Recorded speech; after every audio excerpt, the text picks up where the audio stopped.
तो welcome to the my YouTube channel learning student. आज हम आप लोगों के लिए लेकर के आए हैं क्लास 12th का हिंदी त्यागपति खंड काव्य, जो कि एग्ज़ाम में हर बार आने वाला इंपॉर्टेंट क्वेश्चन है और 5 नंबर श्योर है इस पर। देखिए, पहला और दूसरा हमने लिख दिया है। आज हम तीसरा और चौथा सर्ग लेके आए हैं। तो सबसे पहले क्या लिखेंगे, देखिए। प्रसिद्ध साहित्यकार रामेश्वर शुक्ल अंचल द्वारा रचित त्यागपति खंड काव्य के ऐतिहासिक काव्य है। ये क्या है? एक ऐतिहासिक काव्य है। और तृतीय एवं चतुर्थ सर्ग का कथा वस्तु इस प्रकार है। देखिए, तृतीय सर्ग, इस सर्ग में सम्राट हर्ष की इतिहास प्रसिद्ध दिग्विजय का वर्णन है। वो किस प्रकार से विजय प्राप्त किए हैं, उन्हीं का वर्णन हुआ है। 6 वर्षों तक निरंतर युद्ध करते हुए हर्ष ने समस्त उत्तराखंड को जीत लिया।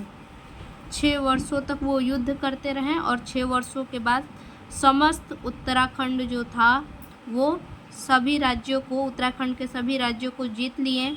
उन्होंने कश्मीर, मिथिला, बिहार, गौड़, उत्कल, नेपाल, वल्लभी, सोरठ आदि सभी राज्यों को जीत लिया तथा यवन, हूणों आदि विदेशी शत्रुओं का नाश करके देश को शक्तिशाली एवं सुसंगठित राज्य बनाया। देखिए क्या कह रहा है कि ये जो राज्य है उत्तराखंड के, जो ये सब राज्य हैं, उत्तराखंड के इन सभी राज्यों को जीतने के बाद वो क्या किए, उन सभी विदेशी शत्रुओं का नाश कर दिए। युद्ध में इन सभी को परास्त किए, इन सभी का नाश किए और देश को शक्तिशाली और सुसंगठित राज्य बनाए और अनेक वर्षों तक धर्मपूर्वक शासन किया। अनेक वर्षों तक धर्मपूर्वक शासक किया। किस प्रकार से? प्रजा के हित के लिए सब कुछ किया और प्रजा उससे क्या खुश भी रहते थे हर्षवर्धन से। उनके राज्य में धर्म, संस्कृति और कला की भी पर्याप्त उन्नति हुई। उनके राज्य में जो है धर्म, संस्कृति की और कला की भी पर्याप्त उन्नति हुई। उन्होंने कन्नौज को ही अपने विशाल साम्राज्य की राजधानी बनाई। किसको?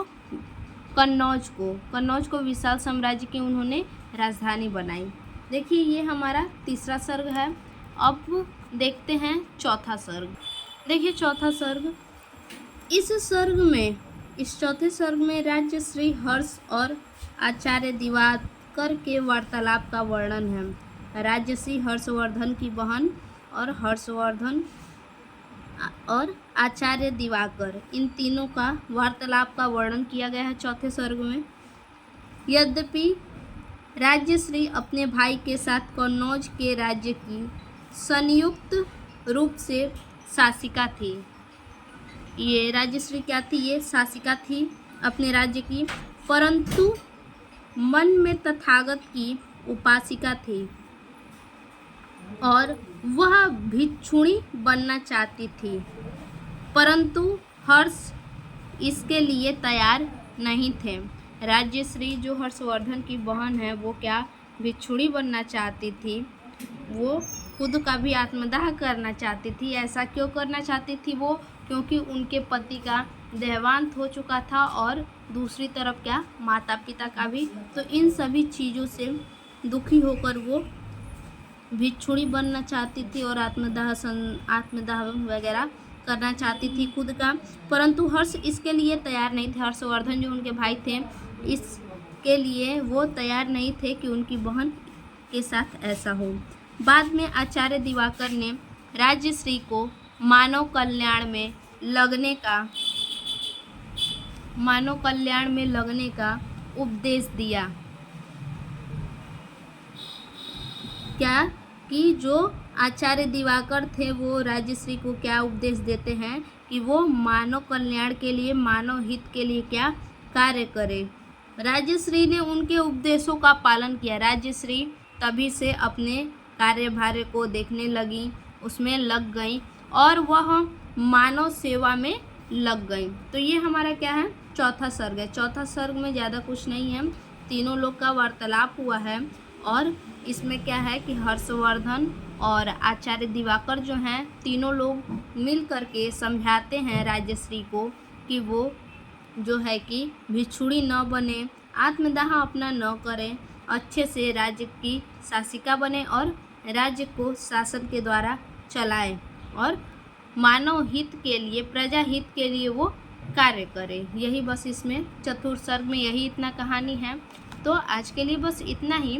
देखिए आप लोग जो भी कहानी पढ़िएगा, ज़्यादा कुछ नहीं, बस कहानी को समझिएगा, बस कहानी को समझ लीजिएगा और उसके बाद आप खुद से लिख लीजिएगा। तो आज के लिए बस इतना ही। फिर से मिलते हैं अपने एक और नए वीडियो में, तब तक के लिए धन्यवाद।